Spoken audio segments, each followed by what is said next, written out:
Le doy la bienvenida a todo el grupo. En esta clase trabajaremos huella, que hace parte de nuestro ciclo del gesto, para ir buscando nuestra huella personal, nuestro gesto, nuestra forma auténtica de poder expresarnos, en este caso mediante las artes plásticas. Entonces, para la huella vamos a necesitar diferentes instrumentos en los que podamos grabar esa huella. En este caso, pues, digamos, la huella básica que concibimos nosotros, pues es nuestra huella dactilar, nuestras manos, ¿no? Este ejercicio es muy antiguo, como cuando en las cavernas los primitivos pintaban sus manos con pigmentos rojos de la tierra, con óxidos, para, digamos, marcar su paso efímero por la tierra, ¿no? Entonces, la huella tiene muchas connotaciones. Realmente es la señal que un cuerpo deja en el suelo al moverse, o también el rastro que queda de una cosa o de un suceso. En este caso, pues estoy explorando con mi cuerpo, ¿sí? Sutilmente.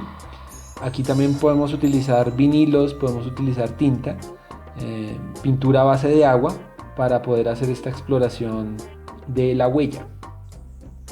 Entonces podemos ir buscando diferentes objetos que tengamos en casa, cotidianos, los cuales nos puedan dejar un rastro, una huella, que nos ayuden a ir entendiendo este concepto. En este caso es una tapa que estoy usando, ¿sí?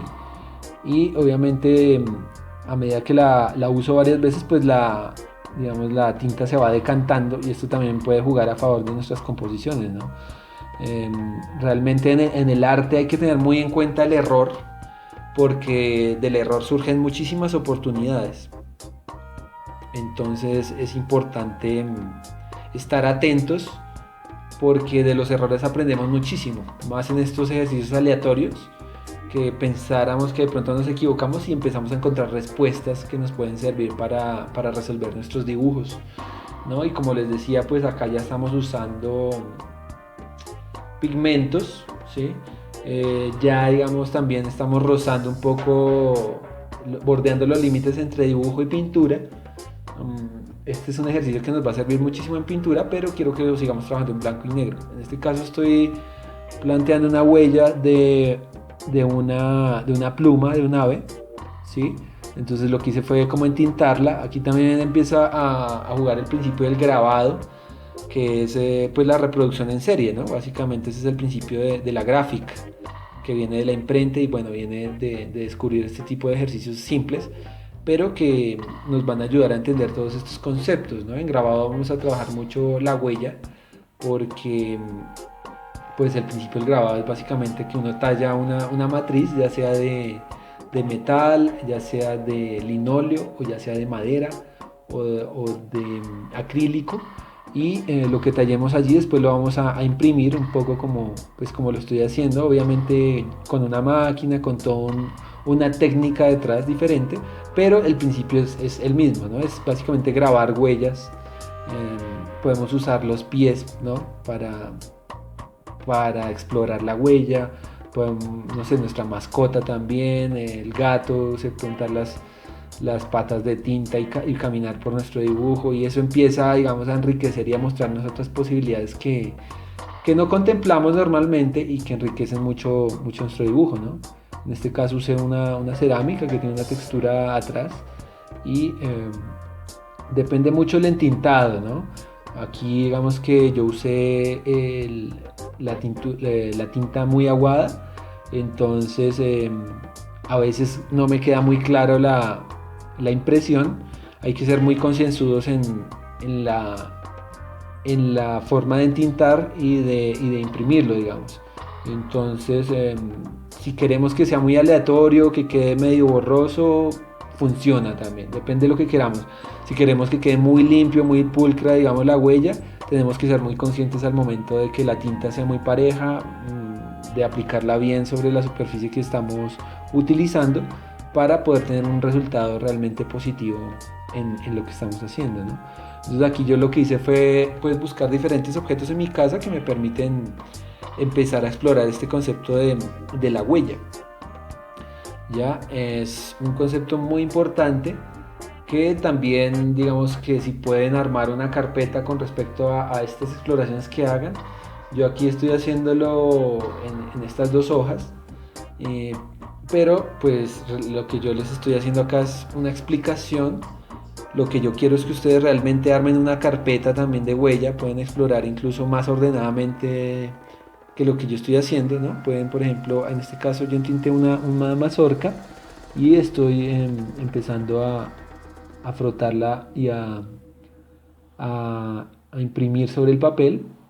Quedó muy aleatorio, pero esto me puede funcionar muchísimo para un dibujo que yo quiera trabajar, donde empiece a figurar, pero que el fondo, digamos, lo empiece a solucionar de esta manera, ¿no?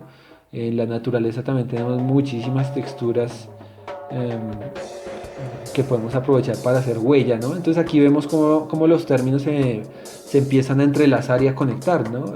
Textura, huella y mancha empiezan a tocarse porque son conceptos que se retroalimentan entre sí, pero que es importante trabajarlos de manera separada para poder entender realmente cuáles son las posibilidades que nos puede dar cada uno.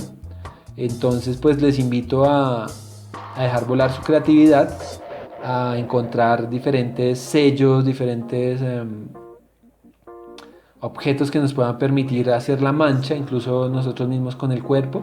Me gustaría pues que hicieran también una más organizada, por ejemplo, una página de solo hojas, por ejemplo, otra página de solo tapas, otra página de... Sí, para que sea más ordenado y ustedes tengan el archivo y como la biblioteca y su carpeta de, en este caso, de huella, y que les va a servir muchísimo, como les comento, para cuando estén solucionando cualquier tipo de reto bidimensional, ya sea en dibujo o en pintura.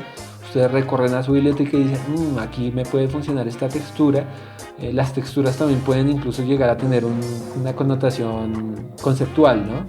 Si aquí estoy trabajando, por ejemplo, una madera, tinté una madera y estoy tratando de imprimir la textura, ¿no? Y si yo, digamos que junto esta textura de fondo con, por decirlo, con una máquina, se me ocurre una máquina de extracción, una máquina de minería, entonces ya empezaría usted a crear un sentido de relación entre el fondo, que es la textura en la que se está apoyando, y en primer plano está empezando a dibujar por eso, una crítica con respecto a la extracción de los recursos, a la tala, ¿sí? Entonces también todo lo que usemos en arte tiene una connotación conceptual y es importante que lo hagamos de manera consciente para que nuestro trabajo vaya pasando a otro nivel también, un nivel de reflexión, ¿no? No solo de representación y de construir cosas para vender, sino de reflexionar. El arte realmente que la base y lo más importante del arte es la reflexión, ¿no? En este caso entinté una suela de zapato también, entonces vean cómo podemos empezar a jugar con muchas herramientas. Entonces vamos a continuar con este ciclo de gesto que es muy interesante y es muy didáctico, así que espero que lo disfruten y ya nos veremos en el siguiente ejercicio donde vamos a seguir abordando estos conceptos.